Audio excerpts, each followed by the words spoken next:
Velkommen. Vi sitter her med Nico Boy Pablo, Pål Vindenes fra Kakk Motherfucker og Hilde Skår, kjent som Skår. Yes. Vi skal i dag snakke om det å være artist i koronapandemien. Det er jo dere er på 3 forskjellige stadier i en karriere her. Pål, du må være veteranen, dessverre. Sånn har det blitt. Takk for det. Fortell litt om hvordan ditt 2020 skulle ha vært. Ja, året begynte vel med at jeg snakket med vår gode venn Erlend Øye, og han var hjemme til jul, og så begynte han å preike om dette viruset som var i Kina da. Fordi at de hadde sitt comeback-år med White Boy Live, som skulle spille Roskilde, og han hadde gledet seg så sykt til det. Og så sa han sånn ja, men jeg tipper når vi kommer til Mexico i mars, at da får vi ikke lov til å spille. Og jeg bare, ta det rolig, Erlend. Det går helt fint. Du kommer til å, nå er det paranoid. Men og vi skulle ut på turné, og samtidig i mars, da, og jeg ga ut en plate i februar, en soloplate. Og den skulle jeg turnere til våren igjen. Så jeg var jo veldig optimistisk på at dette her kom til å gå bra. Men da kom vi til mars, og så hadde vi en veldig fin overskrift i BA, min bror skrev. Basilusker, vi bryr oss ikke om basilusker, vi kjører på turné uansett videre. Og så artikkelen under, da hvis du går tilbake og ser, Kakk Motherfucker avlyser turné i Europa. Så det er veldig, veldig fint, det setter egentlig min bror sitt ansikt i et veldig fint lys, og hvordan han er som person. Men da ble vi var i Bratislava, tror jeg, da når alt gikk ad undas, og da var det full stopp. Husker du noe fra når den avgjørelsen ble tatt at, ok, this is it, nå drar vi ut pluggen og tar igjen? Ja, jeg tror vi skulle spille i Wien, og så kom vi til Wien, og så fant vi ut der, for da var det dagen før, nei, det skjer i morgen i Wien, 100%. Og så dro vi da til Wien, og da var det nei, det skjer ikke likevel, det er sånn. Men så dro vi også til Bratislava dagen etterpå, og da spilte vi vår siste gig i Bratislava.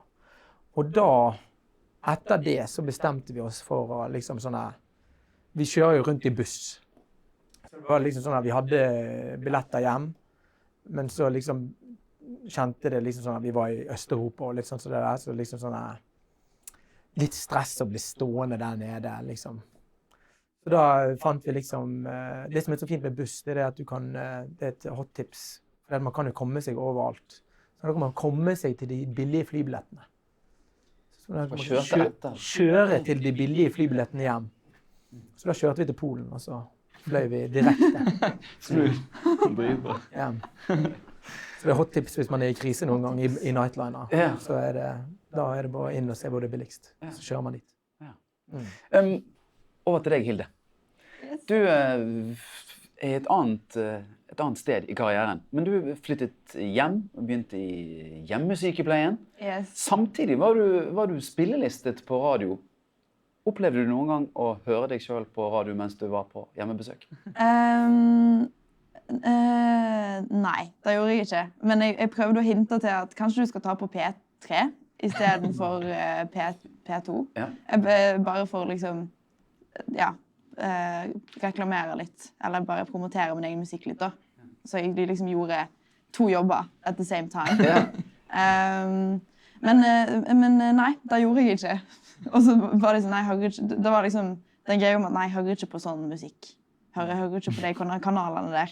Så det var ikke det beste publikummet å promotere musikken for da. Men det var fint. Fortell meg litt om det tidspunktet du skjønte at dette året kom til å bli, eller 2020, kom til å bli ganske annerledes enn planen din var. Ja, jeg var faktisk på Lørdagsrådet, og da vi spilte inn på en onsdag, og da var den veka da ble lockdown da. Og dagen etterpå så skulle jeg reise til Berlin og ha min første konsert utenfor Norge på en festival som heter Ja, Ja, Ja. Og så, så var det ganske kaotisk, for det var den dagen det var pressekonferanse, tror jeg det var. Der det ble liksom kunngjort at nå skjer det.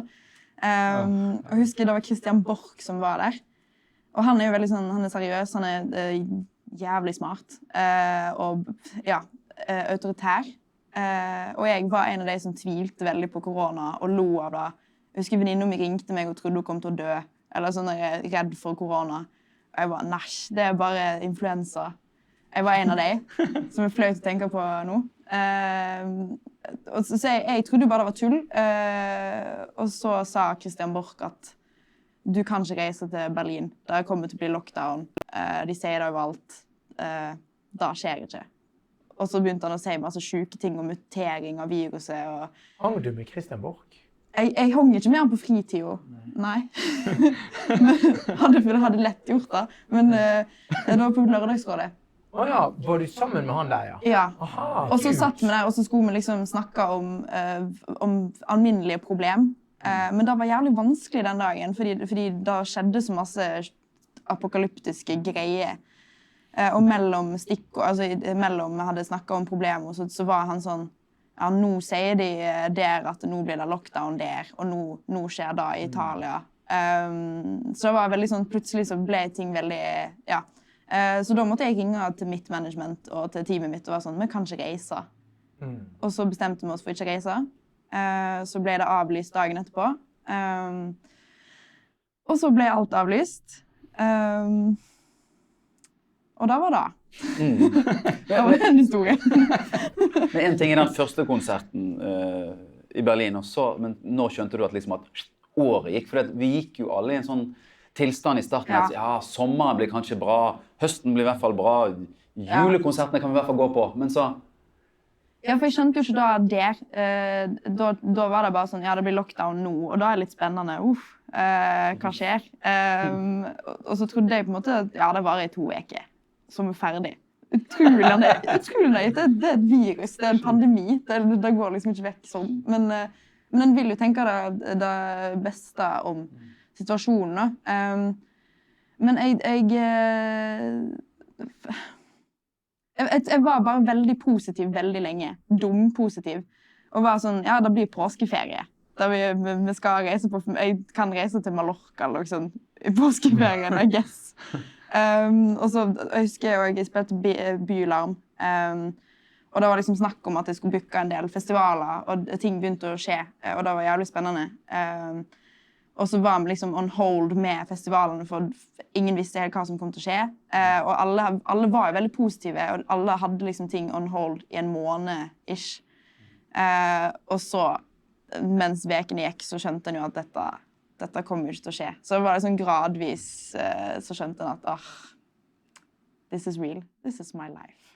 Ja. Når vi snakker om Bylarm, det var siste stedet jeg så deg. Yeah. Det var en energisk Boy Pablo på scenen, på Sentrum Scene. Yes, sir. Og Bylarm var på en måte helgen før alt stengte ned. Det var det, ja. Ja, og så var jo det var en sesjon på Bylarm der teamet ditt snakket om hvordan man bygger opp en sånn do-it-yourself indie global suksess. Ja. Det å bygge det opp, hvordan har det samme teamet taklet en krisetid, vil du si? Veldig bra, egentlig. Altså, vi har prøvd å være så optimistiske som mulig, med tanke på at liksom, ting ikke ville stenge ned, vi måtte ikke cancel noe.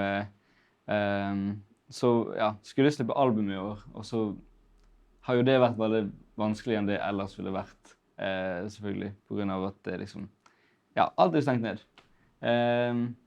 Men jeg synes liksom, positiviteten har ikke forsvunnet, liksom, med at liksom, ja, dette prosjektet skal pushes, og liksom, vi skal gjøre den beste jobben mulig for at dette albumet skal ut og frem og gjøre liksom, best mulig. Men klart, det er jo skuffelse at liksom, ja, man mister visse muligheter, og man mister liksom, gigger og ja, diverse ting. Så det er jo selvfølgelig leit, men jeg synes vi har kommet liksom, positivt ut av det, heldigvis. Jeg synes det er veldig imponerende hva Nico og de har fått til under de omstendighetene. Det er jo ekstremt imponerende, egentlig hele det utkjørelsen av hele opplegget og sånn. Så det gikk etter forutsetningen, så det det man skal se etter, egentlig. Ja, fortell litt om det å både slippe plate under korona, men få korona. Samme uke som du slipper plate. Helsike, for noe dritt. Det var faktisk det verste. Det var så nedsykt. Mange dager, det var samme uken, var det ikke det? Samme... Det var uken før fikk jeg det. Så liksom, ja. Vi hadde en sånn her radiosession i et studio på gamle NRK-bygget. Og da hang hele bandet sammen, og broren min var der, og han spilte perk med oss. Altså han med i bandet nå da. Og så hang vi ut og liksom chillet, og så dagen vi skal spille inn selve radiosession, så ringer Esteban, broren med meg, og bare «Ja, Nico, jeg kan ikke komme. Jeg føler meg dritdårlig. Jeg føler meg sykt dårlig. Jeg får vondt i magen, jeg har vondt i hodet, og feber, og bare sånn, kødder du?» Så gjorde jeg hele radiosession uten han. Og så dagen etter da, så har jo jeg vært sammen med gutta, og liksom, vi har hørt på liksom, innspillingen og så videre. Og så ringer han meg og sier, «Jo, jeg testet positivt». Det var sånn, kødder du med meg? Så må alle selvfølgelig, vi har vært i kontakt med han, vi må ta test. Jeg ventet en dag, og så liksom bare kuler jeg litt, og liksom venter på at symptomene eventuelt skal utvikle seg for å ta testen. Og så får jeg feber. Og så bare, ok, nå tar jeg testen. Positivt. Det var torsdagen før, altså uken før da platen ble sluppet på fredagen. Så ja, da satt jeg i lockdown. Det var jeg tror det var 18 dager jeg var i lockdown. Ja, jeg var 18 dager fordi jeg følte liksom, jeg hadde liksom grums i halsen. Og jeg må være symptomfri, tenkte jeg. Liksom, ja. Men i full isolasjon i 18 dager? Ja, det var helt forferdelig. Hvordan var det? Det var sugde. Det var skikkelig drit. Men du var jo på en måte, som jeg har skjønt og som jeg har sett, du gjorde promobiten og du gjorde intervjuer i sengen. Fortell litt om det å gjøre den jobben i sengen. Ja, herlighet. Ja, nei, det var... Jeg husker jeg gjorde sikkert halvparten av intervjuene jeg måtte gjøre i sengen. Og ellers så hadde jeg enten akkurat stått opp, eller liksom holdt på å spille PlayStation, eller et eller annet sånt, mens jeg liksom fikk en reminder av broren min. Ja, jo, du har intervju nå klokken 12, eller klokken 1, eller whatever.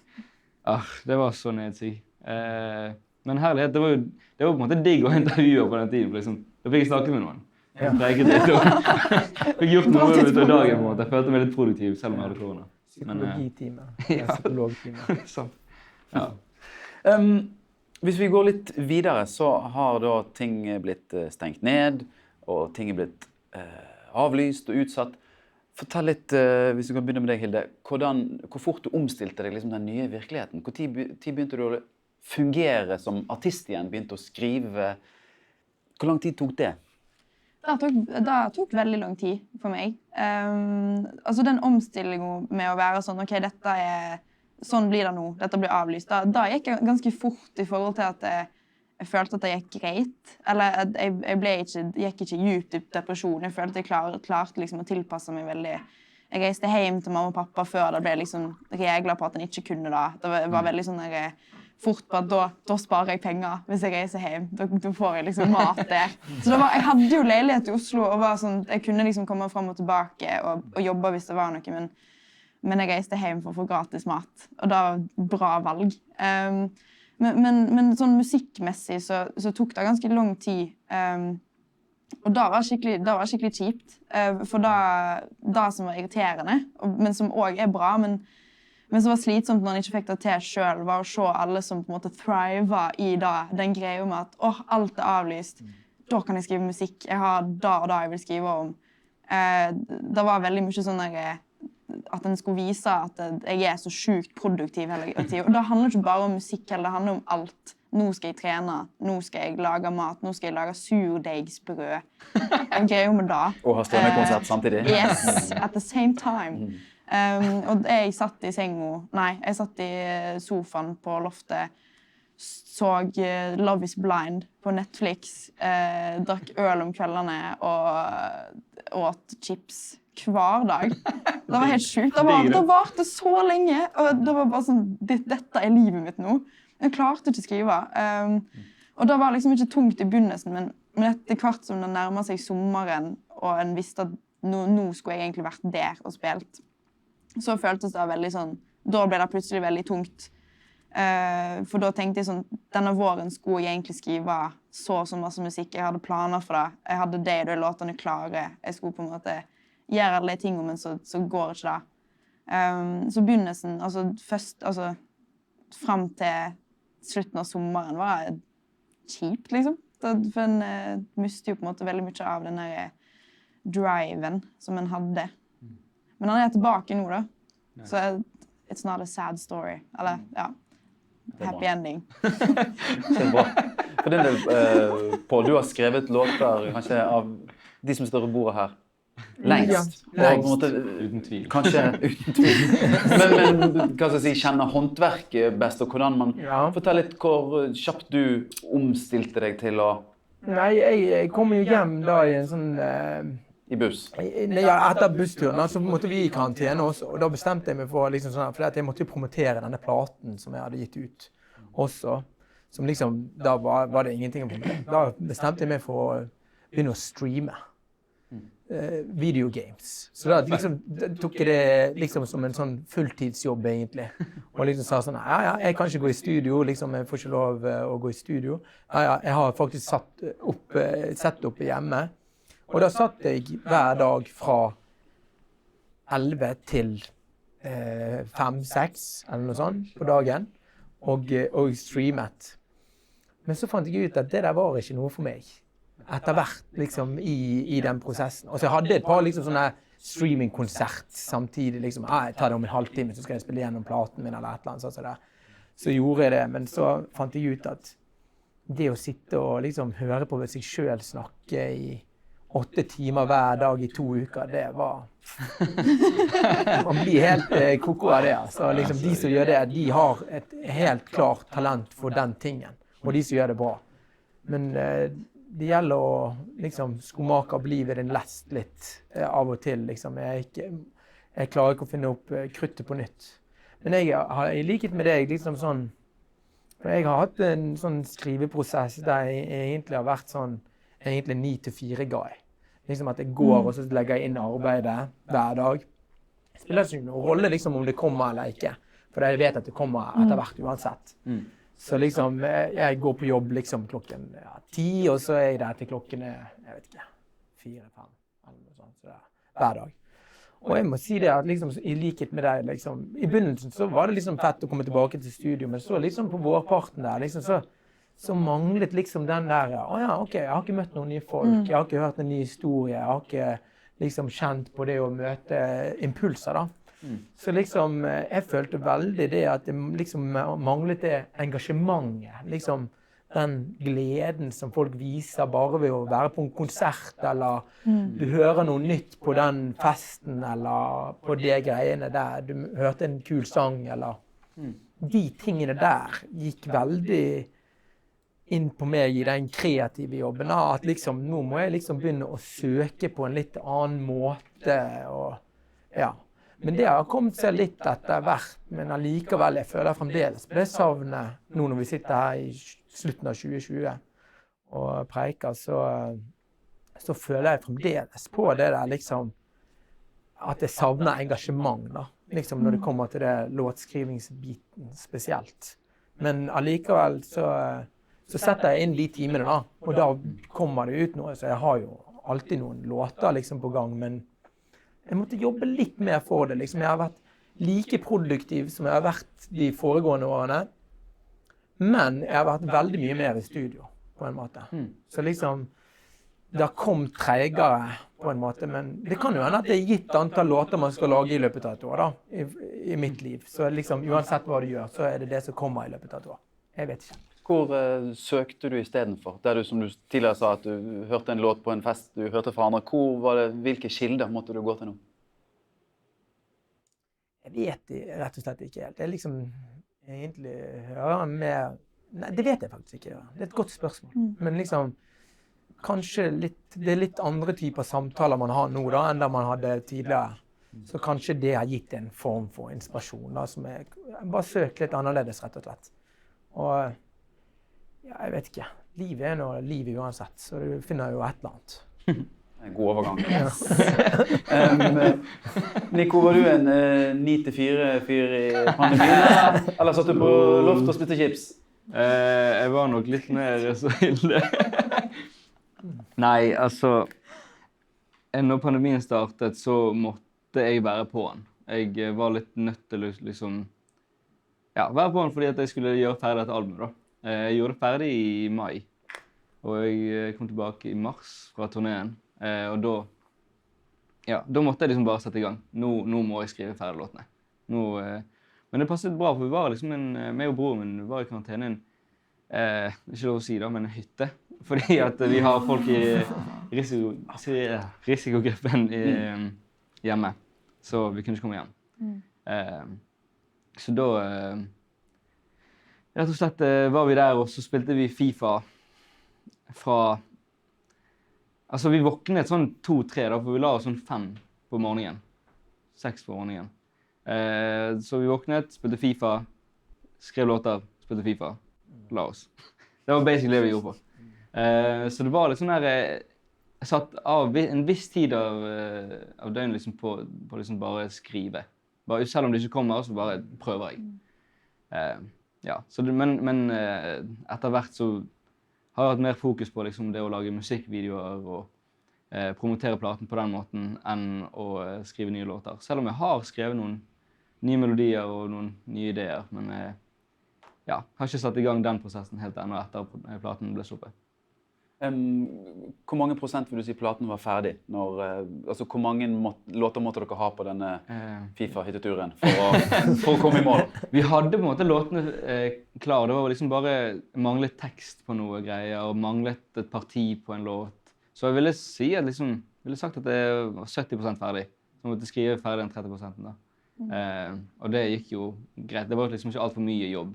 Så det liksom, jeg kunne ta det helt chill og komme i mål samtidig. Så det var egentlig litt behagelig. Det noe, mange artister gjør ting som inspirerer arbeidet sitt, noen kobler helt ut. Det noe som helst overførbart fra å spille FIFA til låter? Nei.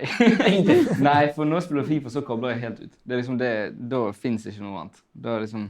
Jeg tipper det smart egentlig også. Ja, da kuler jeg den helt liksom. Koble helt ut. Det sykt digg, fordi at, ja, liksom, det en travl hverdag til vanlig. Kanskje ikke nå, men så liksom det deilig å bare koble ut, og så komme tilbake, og så man liksom litt påskrudd. Hvis vi snakker litt om de som lytter til musikken deres. For din del, Paul, du har Kaka Motherfucker har en kjerne av fans som har vært med dere lenge. Soloprosjektet kanskje mange av de samme, men fortell litt om hvordan Kaka Motherfucker har hatt et rolig år utgivelsesmessig. Vi hadde en akustisk utgivelse i sommer. Og en EP vi har ut, men den var jo klar før. Ja. Men fortell litt hvordan dere har hvordan dere holdt fansen varm gjennom disse månedene? Ja, hvordan har man gjort det? For min del så har jeg veldig dårlig på å holde fansen varm, egentlig. Liksom, det jeg forstod også med det streaming-greiene mine.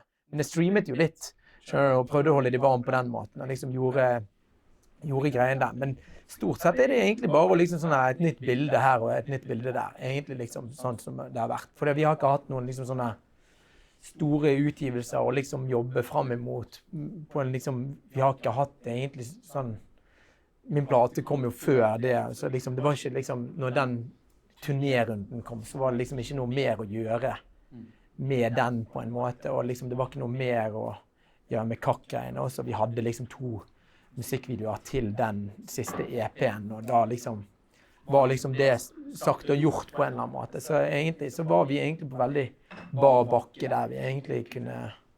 Men kommunikasjon skjer jo hele tiden, liksom. Det er vel det samme som før, egentlig. Liksom være flink på å legge ut på storiesen og alt det der. Så vil kommunikasjon være, men det er ikke noe sånn veldig forandring, liksom. Men jeg tror de der ute fremdeles. Ja, det var mitt neste spørsmål. Det en automatikk i at, la oss si for mange som kun går på store konserter, så det nå, i hvert fall i Bergen, det 2 år mellom hver gang man går på en. 2019, ingenting i 2020, så går man, kanskje vi får gått på en stor konsert i 2021. Det mange mennesker som ikke på konsert på 2 år, kanskje. Det en automatikk i at fansen der etterpå? Hvordan vil publikummet se ut når alt dette over? Jeg tror det kommer veldig an på artist til artist, egentlig. Men jeg tror jo liksom egentlig at sånn som deg da, som liksom skal opp på dette tidspunktet, så det mer frustrerende enn for oss som liksom inne i det. Liksom. Vi har jo vært vant til å liksom være på verftet hvert år i 5-6 år, og liksom solgt ut det hver gang. Og det vil jeg tro skjer igjen, selv om folk blir eldre også. Man skal ikke se bort ifra at liksom sånn. Men så kommer det alltid noe nye til. Så liksom, vi veldig bortkjent der når det kommer til den biten. Men jeg vet ikke helt hvordan. Jeg tror jo folk mer sultetfòret enn noen gang når de slipper opp. Så jeg tror det kommer til å være mer enn nok for alle å ta av etterpå. Jeg tror folk hører på musikk kanskje på en litt annerledes måte enn det de gjorde før. Hvordan? Nei, kanskje ikke liksom 2020 var det året for de største festlåtene, kanskje. At liksom det var litt roligere enn det liksom du hadde med Lil Pump og liksom sånne ting, der det var liksom full fest liksom i 2019 på en måte. Jeg vet ikke. Det liksom analyse. Jeg har ikke peiling på det, men liksom kanskje litt roligere ting da i år. Men jeg tror liksom å komme tilbake igjen når det full fest igjen og komme med noe som slår skikkelig, så tror jeg det kanskje noe som kan være gøy, liksom. Jeg har ikke peiling, faktisk. Nico, du satt jo opp en fiktiv Paper Pablo Tour. Yes. Der en pappfigur av deg var i LA, han var i Paris, var på forskjellige steder. Det var en på din Instagram-konto som skrev «That was not funny at all». og andre som brukte tid på å forstå at dette var kødd. Var det din idé, eller var det en i teamet sin idé å sette opp en fiktiv turné? Nei, det var nok faktisk ikke min idé. Det var Tim Dunham heter han. Utrolig fin fyr. Han jobber i Lively. Og han har sånn teit ideer hele tiden. Sykt teit ideer, og det drittidlig. Jeg elsker det. Jeg har litt sånn elsk-hat-forhold til den turneen, fordi at jeg må liksom fylle feeden min med liksom bare meg, eller Papercut Pablo, liksom rundt i forskjellige steder. Jeg synes det drittidlig, men det litt sånn her, ok, kom igjen, kanskje du blir fortere verden. Men ja, jeg vet ikke. Jeg synes det var lættis. En lættis idé, og ja, hvorfor ikke liksom? Det en måte å liksom holde koken gående på. Du har over de siste årene skaffet deg et publikum i mange land. Hvordan tror du det kommer til å se ut etterpå? Dere var på turné ferdig i mars 2020. Dere har spilt i alt fra Indonesia til Oslo. Tror du turnering vil se likt ut etter dette? Jeg håper det. Jeg håper alt blir normalt igjen. Det tror jeg de aller fleste artister gjør, regner med. Men man vet jo aldri liksom, du skal jo åpne smått opp igjen etter hvert, og liksom, ja, man kan liksom bare håpe på det beste, men med en gang liksom alt 100% åpent igjen, så durer vi på. Da gønner vi ut og liksom prøver å spille overalt, der det tilbud og der det etterspørsel. Så jeg håper virkelig vi liksom kan gjøre lange, gode turnerer igjen. Hva det Boy Pablo-fansen spør etter? Hva det de kommuniserer? Dere kommuniserer et budskap. Hva det de responderer med? Come to Brazil. Yes! Det alltid det. Nei, men det liksom... nå, etter platen kom ut, så var det sånn der...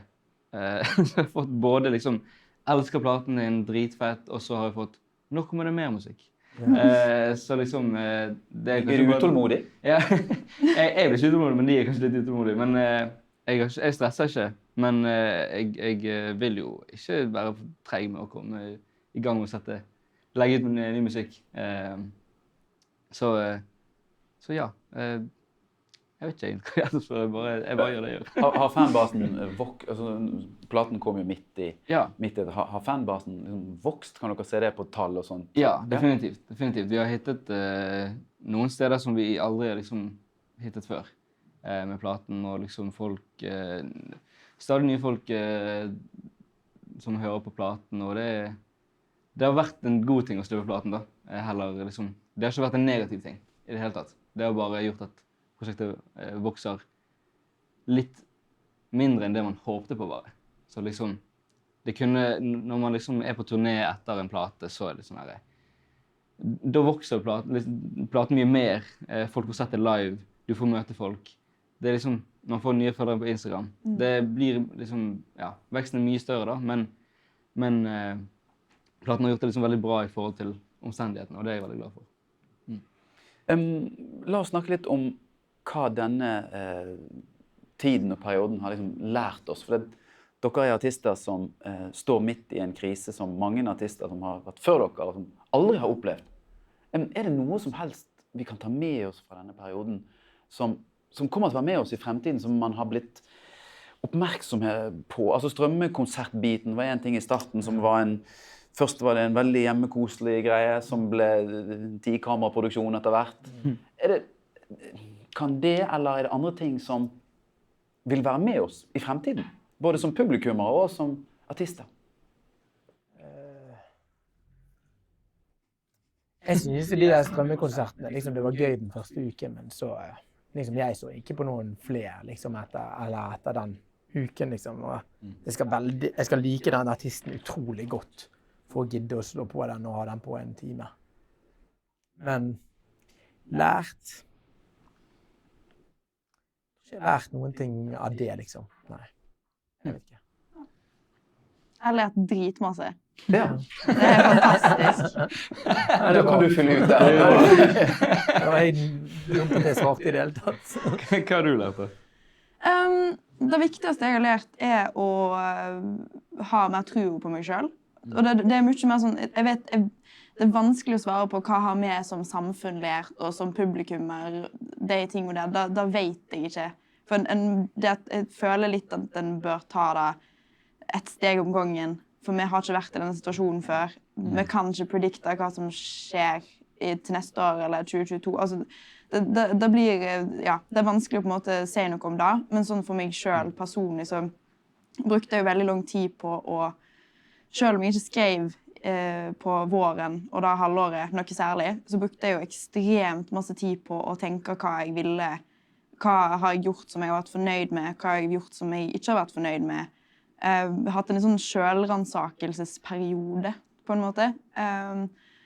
Og så resulterte da i bare at jeg har fått bare sjukt mye større selvtillit i det jeg gjør, og blitt mer sånn, altså låtskrivingsprosessen, sånn høsten 2020 har jeg bare skrevet hver dag et halvt år, som har vært helt grusomt og fantastisk. Og jobber med masse forskjellige flotte folk, flinke folk som har fått liksom ut det beste av meg da. For når ting skjer veldig fort som det har gjort tidligere, og det masse promogreier, det masse du skal være på så sjukt forskjellige plattformer, og du skal på en måte være alt som artist da. Når da plutselig blir liksom strippet vekk, og det eneste du har musikken og deg og dine tanker, så blir du tvingt til å tenke i andre baner, og tvingt til å liksom, har jeg selvtillit på dette her? Og det har jeg ikke alltid hatt tidligere.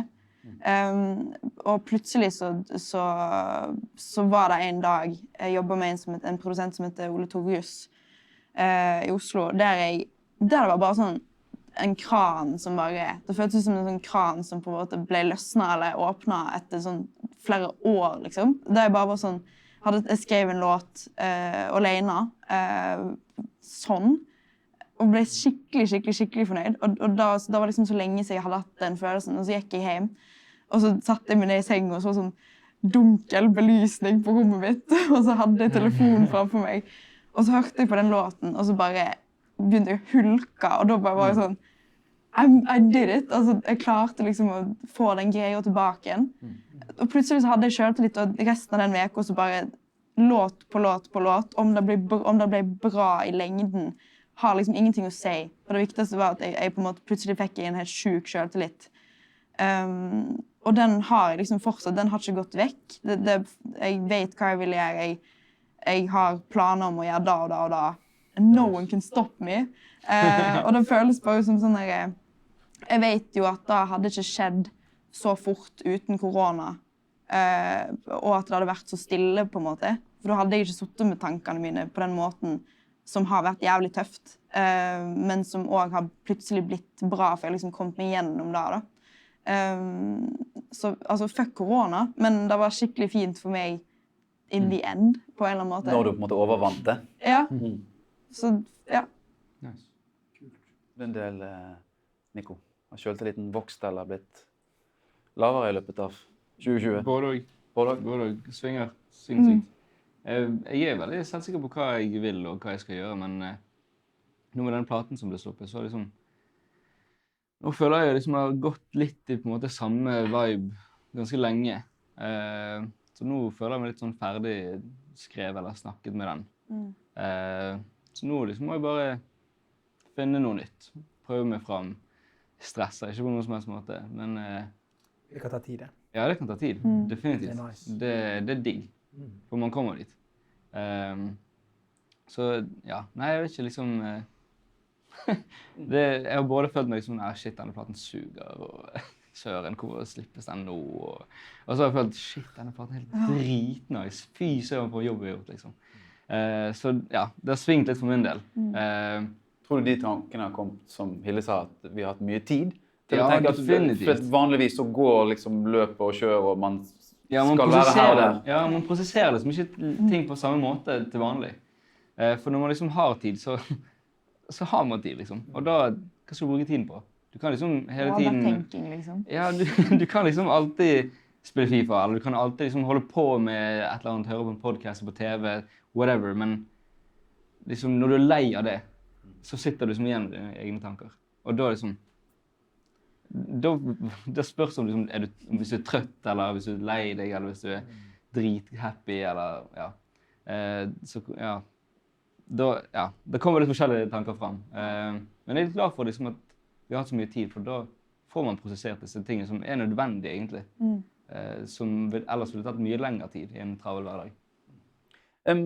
Hvis vi avslutningsvis skal si noe, altså i krisetid så er det mange som søker seg til musikk som en trøst. Det er mange som bruker det til. Strømmetall for 2020 gikk høyt, fordi folk har lyttet. Folk har faktisk tatt seg tid til kanskje å lytte på hele album, eller på, ja. Fortell litt om hvordan dere selv har konsumert musikk og lyttet i 2020. Ikke at dere kommer med noen topp 3 favoritter, men hvordan har dere gjort det på en annen måte? Du sa i sted på at man får ikke vært så på mye på fester og hørt en låt her og der. Ja. Har du brukt musikk på en annen måte som lytter? Ja, absolutt. Jeg har veldig sånn nært og kjært forhold til å høre på musikk mens jeg reiser. Liksom før en flytur så tar jeg alltid ned et nytt album, for eksempel. Snakker veldig mye med de folkene rundt meg. Åja, hva liker du? Åja, nå har du sjekket ut dette og sjekket ut det. Og da kan jeg virkelig få satt meg ned den timen det flyet tar, de 2 timene, og virkelig hørt igjennom et album. Og det har jeg gjort i alle år. Men det har jeg faktisk mistet nå, fordi at de reiseperiodene mine er mye kortere. Liksom det var 5 minutter der og 20 minutter der. Så jeg får virkelig ikke liksom satt meg ned. Så jeg har hørt mye mindre på musikk i år enn det jeg vanligvis gjør. Som er jækla spaced egentlig. Jeg har opplevd veldig mye mindre musikk på grunn av mindre reising og liksom mindre bilturer fra sted til sted. Så for min del jeg tror jeg husker liksom mine Spotify-tall fra 19 til 20 da. Jeg tror det var nesten halvparten så lite hørt musikk som året før. Som er jækla spaced, liksom. Og jeg hører veldig mye musikk da, liksom sånn generelt også, men allikevel så har det vært mindre musikk, og jeg har opplevd mindre musikk fordi at jeg ikke har fått vært med venner som har tipset meg om alle mulige nye ting da, eller liksom som en nye waven. Så mindre nytt og mindre. Men har det gjort noe med de tingene du faktisk har lyttet på? Altså, Nei, jeg en ekstrem sånn der, jeg kan høre på ekstremt mye musikk, liksom hele tiden, noe nytt, og så liksom, så nei, egentlig ikke, liksom det det samme som jeg ville ha gjort, men kanskje jeg skummer bare fløten I stedet for å gå like dypt som jeg gjorde for et år siden da, kanskje. Vilde, hva har du gått dypt I 2020? Nei, jeg kjenner meg veldig igjen I dag da. Altså, at det skjer så lite, en snakker ikke med så masse folk som til vanlig. Og jeg elsker jo å høre på ny musikk når en på en måte har fått den musikken fra noen andre. At en har liksom denne, går I studio og så viser, altså det der jeg finner musikken min, går I studio og så viser de musikken det jeg hører på. Og så det ofte liksom like referanser. Eller jeg på en fest og så hører en musikk, eller en på konsert. Altså de tingene der. Så plutselig så må jeg på en måte, for å finne ny musikk, så må jeg gå aktivt inn og lete. Og da, jeg vet ikke, det har liksom ikke føltes. Jeg blir bare fortere lei av musikk I år. Og det kan jo også handle om at en ikke opplever ting. Og jeg veldig sånn når jeg opplever ting og en annen plass. Eller, da vil jeg høre på musikk fordi at da forsterker veldig den opplevelsen og omvendt. Som å være på reise? Ja. Men når du hjemme på loftet og etter chips, da Hva hører man på der? Det jeg litt spent på.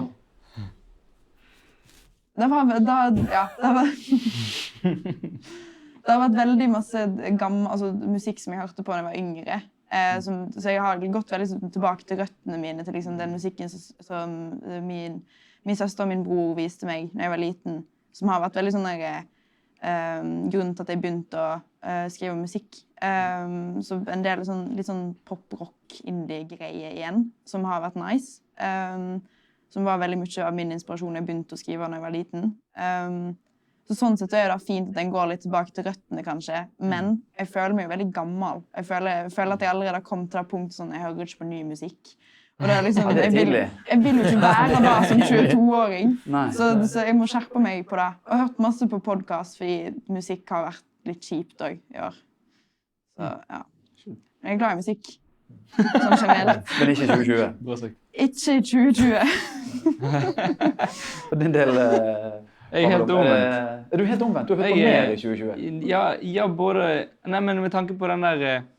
At hvis folk viser meg liksom, artister eller liksom, låter burde høre på, så sjekker jeg det som regel ikke ut. For jeg liker å finne min egen musikk. Liksom, jeg liker å finne det selv. Ja. Jeg sjekker liksom, Ny Musikk Friday hver uke for å liksom, sjekke, ok, det noe fett her? Liksom, det noe jeg kan høre på denne uken? Men jeg har tatt meg mye mer tid til å høre på album som gjennom. Både nye og gamle, og liksom, både inspirasjon jeg har hatt tidligere og liksom, til ny inspirasjon. Hørte gjennom Astrid S sitt album, hørte gjennom Biba Doobie sitt nye album. Liksom dritbra, sykt gøy å ha tid til det, liksom. Jeg husker liksom, når jeg fikk korona, da satt man ned og liksom, hørte på noen album på rad. Og det var skikkelig liksom, digg når jeg har tid til det. Slipper liksom å... Ja, liksom kan jeg analysere sånn som jeg vil, og liksom oppleve det sånn som jeg vil. Men samtidig så mister jeg jo det, liksom, det dere snakker om å få nye liksom, impulser med å høre på musikk et nytt sted, eller på reise, eller liksom når man går rundt I byen. Så det jo definitivt litt kjipt. Det liker jeg veldig godt. Jeg liker å høre på musikk når jeg flyr. Så den biten tatt vekk. Men jeg tror jeg også har hørt kanskje litt mer, litt mindre på musikk, men liksom mer konsentrert, på en måte. Ja, det vil jeg si. Så det som Paul var innom I starten, at man kanskje kobler musikk til en flytur eller et sted eller en by man I, så hadde du alle albumene I sengen. Ja, sant. Det jo akkurat det blir. Men da måtte du kanskje litt mer intenst for å... Ja, man hører etter til detaljer og liksom intensjon bak liksom akkordrekken eller liksom sånne ting. Når man gitt ut sitt første album, hører man da... Klarer dere fortsatt å høre som altså, noen som nyter musikk? Eller hører man som fagperson? Både, og det kommer litt an på stemningen. Av og til så sitter han ned og hører på andres musikk og analyserer liksom. Hvorfor har de gjort liksom dette her? Hvorfor har de liksom valgt å sette den tonen når de kunne gjort sånn, eller etter min smak da. Men så tenker jeg liksom, ja, det er noe utrolig fint med å liksom la musikken være sånn som det er. Så av og til så går jeg også bare og hører musikken og liksom nyter det skikkelig og bare chiller. Det tror jeg var en fin avslutning fra Nico. Tusen takk til dere tre som kom i panelet i dag. Thank you.